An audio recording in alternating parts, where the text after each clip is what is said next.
Hola, soy la Basmati y de nuevo con vosotros. Perdonad, pero este verano me estoy bañando. Mirad el pelo. Bueno, hoy voy a contaros una noticia que leí que me encantó. Tengo muchísimas cosas para el canal. Una noticia que me encantó que era un señor. Aquí cada vez que están en celo, un escándalo. Un señor, por favor, un señor de Sotheby's, pero vamos, no haciendo su trabajo, un historiador de arte, viendo un ex, que lo que antes era Twitter, esto es el coro, encontró un cuadro de Enrique VIII y un descubrimiento en un condado que tenían como una colección de reyes, una cosa que era como insignificante, pero resulta que es muy valioso, tiene casi 500 y pico años, y los mismos de allí eran desconocedores.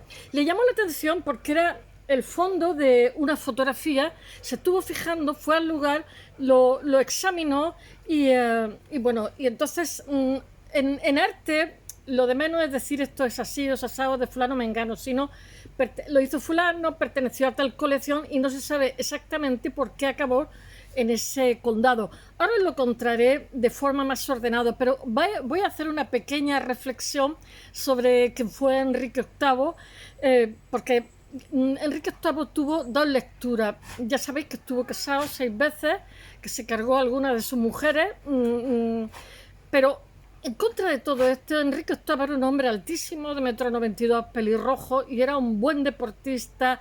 Él no iba a ser el heredero, él no tuvo educación de heredero y sin embargo murió de forma súbita su hermano Arturo, que estaba casado con Catalina de Aragón, hija de los reyes católicos y tía de Felipe II.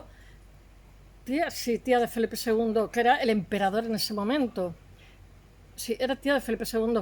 Es que estaba pensando, bueno, entonces después lo que pasa es que se quiso divorciar para casarse con Ana Bolena, se llegó al cisma de la iglesia anglicana, donde el rey era la cabeza máxima, sigue siéndolo en Inglaterra, pero es que ahí había una contradicción incluso con Roma, ¿no? Porque en la Edad Media Arthur, me parece que es en gaélico, hombre oso, Arthur. Y había una contradicción porque resulta que en el medievo eh, las, los hombres se casaban con la viuda del hermano. No sé por qué se hacía así, pero era una tradición. Inglaterra fue medieval. Pero después, sin embargo, en la Biblia estaba prohibido. Entonces él se acogió a esa disyuntiva que había, ¿no? Y bueno, pero claro, tener en cuenta que Felipe II era el monarca más poderoso en ese momento y fue tremendo. De hecho, realmente lo que os quería decir de la segunda lectura es que este señor, pues casi que es conocido por sus esposas, Catalina de Aragón, Ana Bolena, Jane Seymour, Ana de Cleveris, Catalina Howard, Catalina Parr, y las múltiples amantes que tuvo, ¿no? Y es conocido también porque murió a los 55 años, gordo, con llagas, etcétera. Pero el hecho real es que este señor había contemplado con su padre la guerra, no sé si él llegó a conocer la guerra de la Rosa, me parece que era de los Lancaster y los Yorkshire, ¿no? Porque Enrique VIII era Tudor, dinastía Tudor. Ya sabéis que lo mismo que en España tenemos los Austria, los Borbones y diferentes, los Trastámara, etcétera.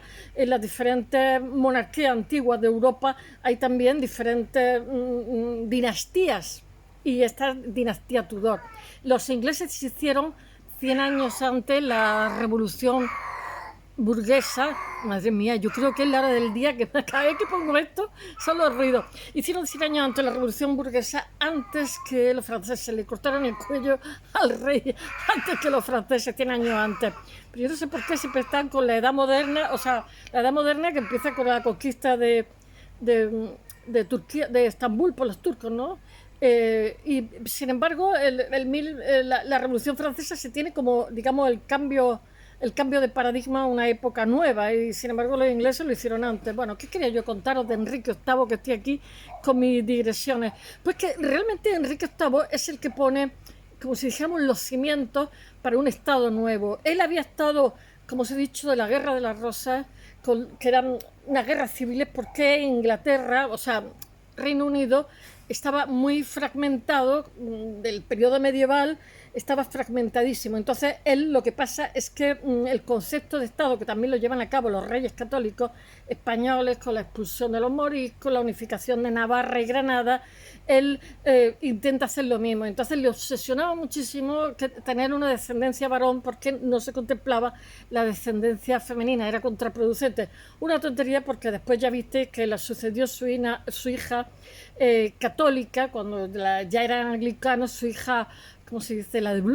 Me acuerdo de Bloody Mary, María Sangrienta, que fue en honor, ella hizo una represión de los protestantes, pero murió pronto. Y después sucedió su hija Elizabeth the Queen Virgin, la época isabelina, que es la época dorada del Reino Unido, ¿no? Del teatro de Shakespeare, de la expansión colonial, la expansión marítima, etcétera, Oriente, etcétera, etcétera, ¿no?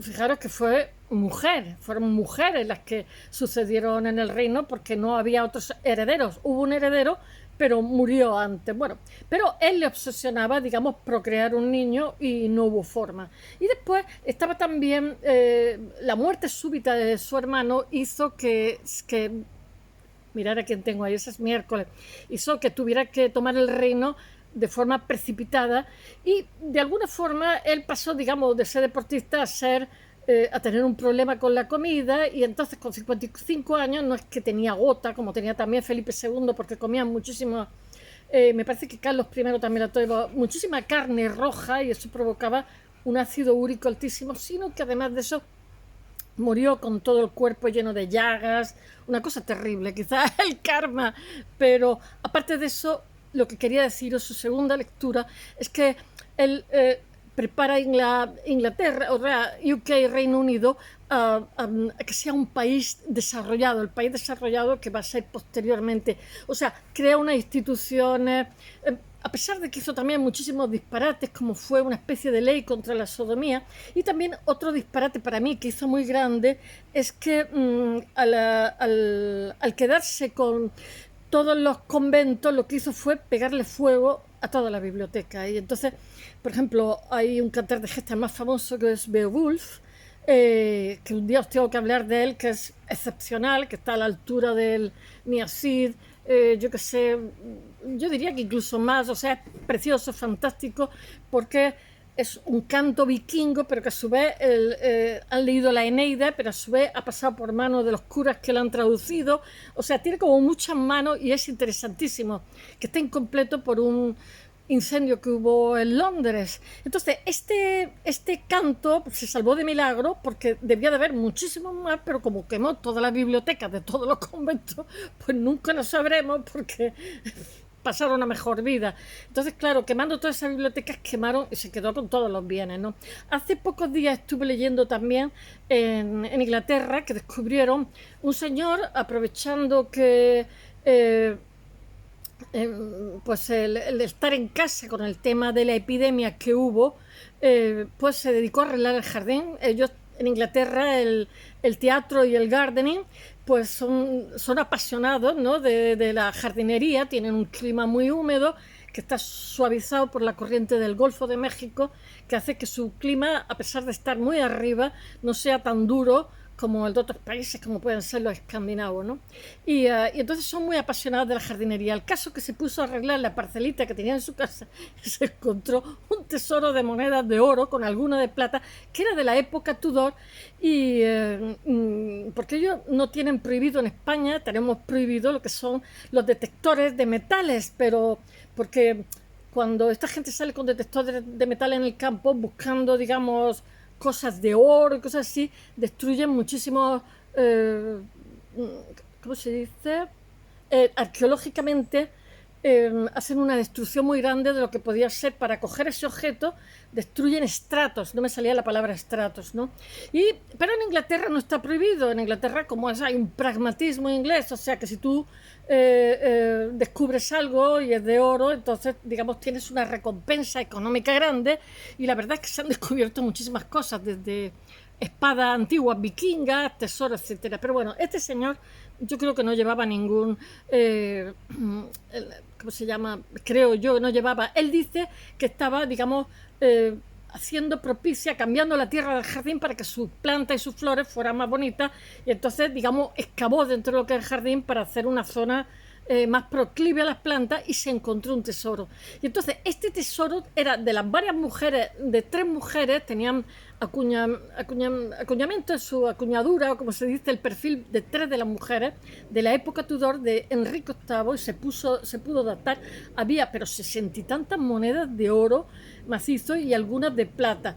Y lo que suponen es que como los hermanos de los conventos se apropiaban de todos sus bienes, seguramente eso proviene de algún convento que normalmente, como pasaban en épocas de peligro, se enterraban los tesoritos con idea de volver a recogerlos, pero claro, el que había enterrado el tesoro posiblemente perdió la vida, vete a saber por qué, o perdió la memoria y la vida, las dos cosas, y nunca más recogió este tesorito. Y este señor, cuando arregló el jardín hace relativamente poco, ya os digo, con el tema del COVID, pues se encontró esta moneda. Bueno, voy a ver si os cuento la historia del retrato.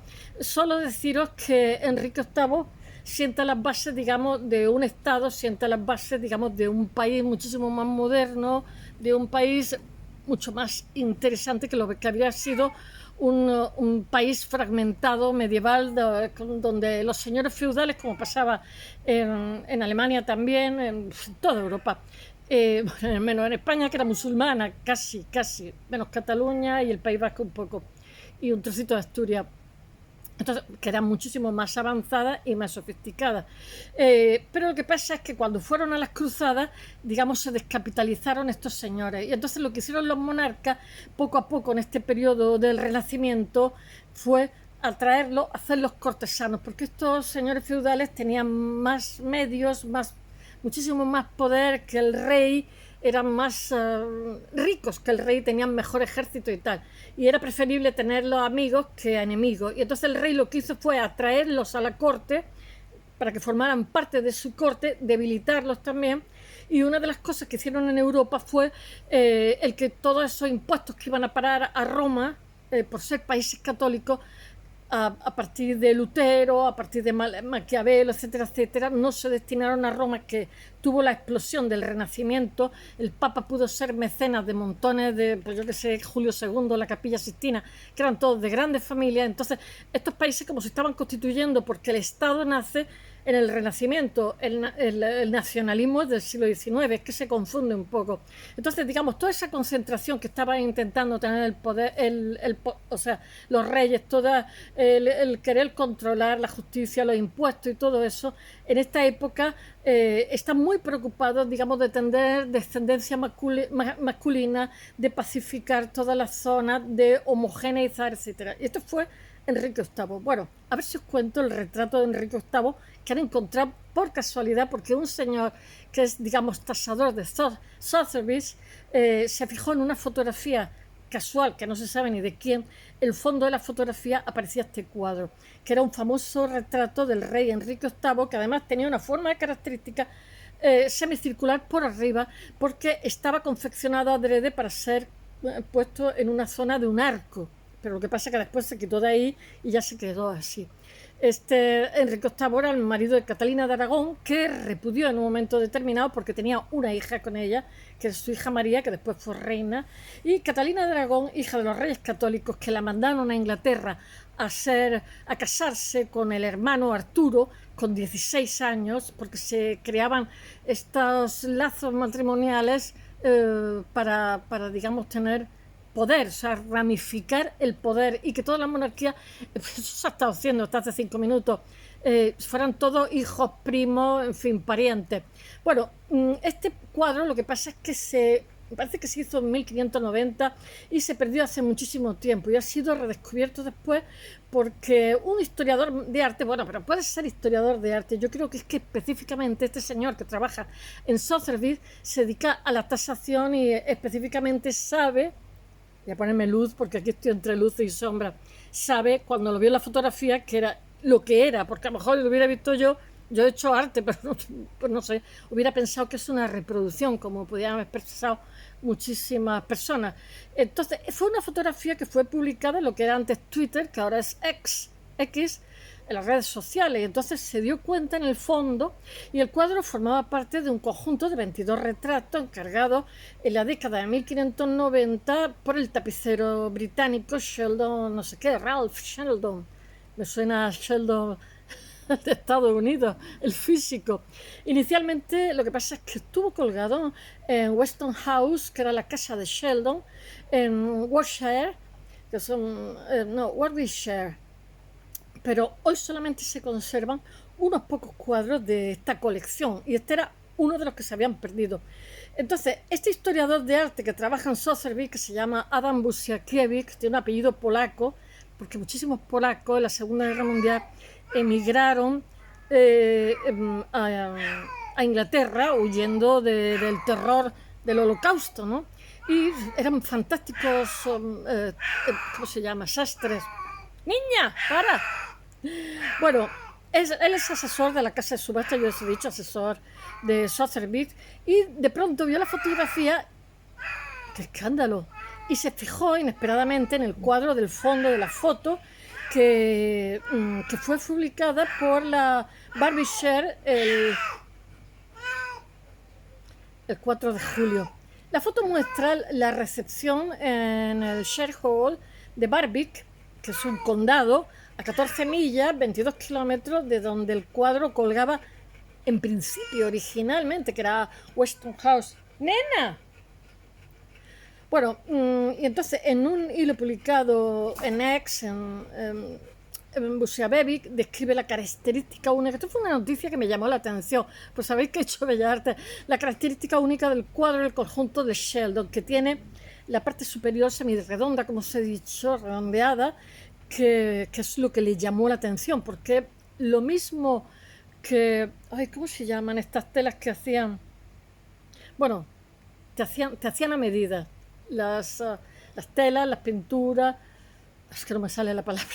Bueno, él se fijó en la foto con muchísima, este especialista en arte, este tasador, y que ha nacido en Barwick y es residente en Londres y vive de eso, e informó a las autoridades locales de este condado de sus sospechas sobre la procedencia del cuadro. Entonces, claro, estos estaban felices como perdices y dijeron, véngase para acá y inspecciónelo de cerca.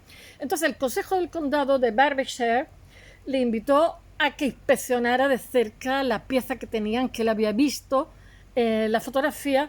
Uy, qué calor. Esto es el mar, ¿eh?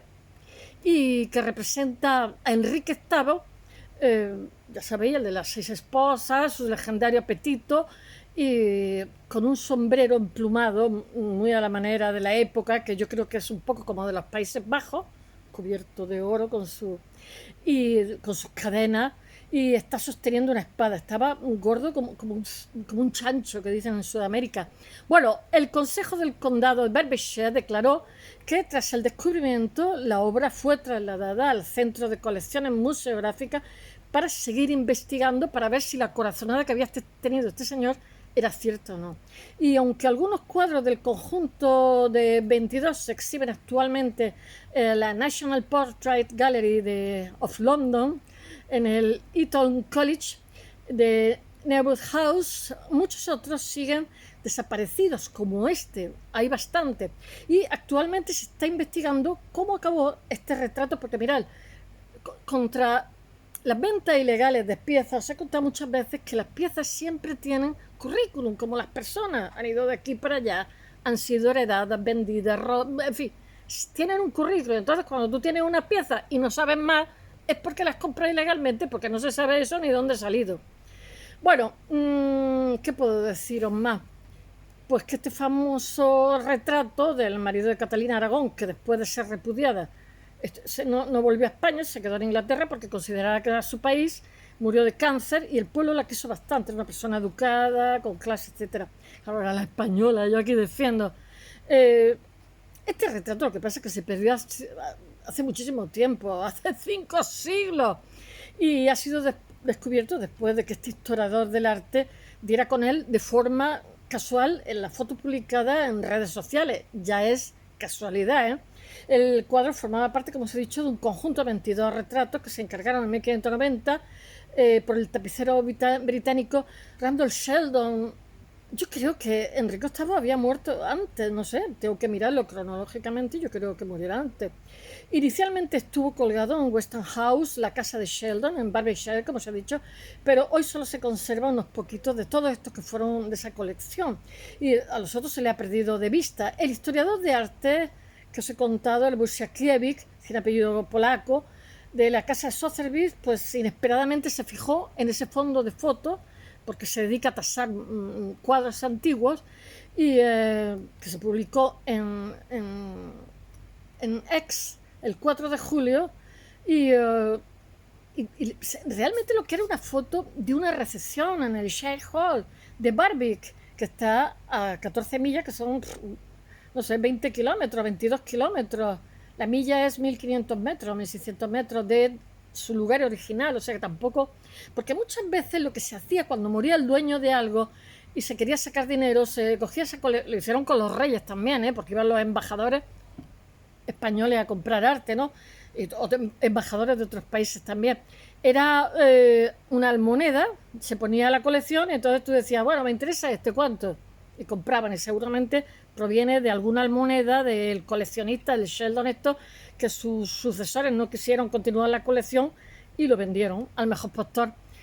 Y ahí la publicidad. Bueno, Busiakiewicz describe la característica única en un libro de este cuadro de conjunto. O sea, él era conocedor de todo esto, que tiene la parte superior redondeada y tras ver la fotografía, lo que pasa que informó a las autoridades, como os he dicho, sobre la procedencia del cuadro, y entonces lo que hicieron fue invitarle a inspeccionar la obra, como os he contado, y bueno, y lo que pasa es que trasladaron el cuadro al Centro de Colecciones Museográficas, hasta superior. Lo que han hecho ha sido pues aplicarle rayos X, ultravioleta, etcétera, etcétera, para que esa intuición, digamos, contrastarla y si es cierta. Y ¿qué puedo deciros? Pues que siguen desaparecidos la mayoría de toda esta colección. Y bueno, pues que espero que os haya gustado, porque la verdad es que lo que tenía escrito, tengo aquí varias opiniones de personas, pero lo voy a poner en el blog y lo veis. Y os voy a poner también el cuadro, el señor que lo ha descubierto, etc. Espero que os haya gustado y hasta mañana, para que veáis hasta qué punto la casualidad existe. No que sea lo habitual, pero existe. Hasta mañana.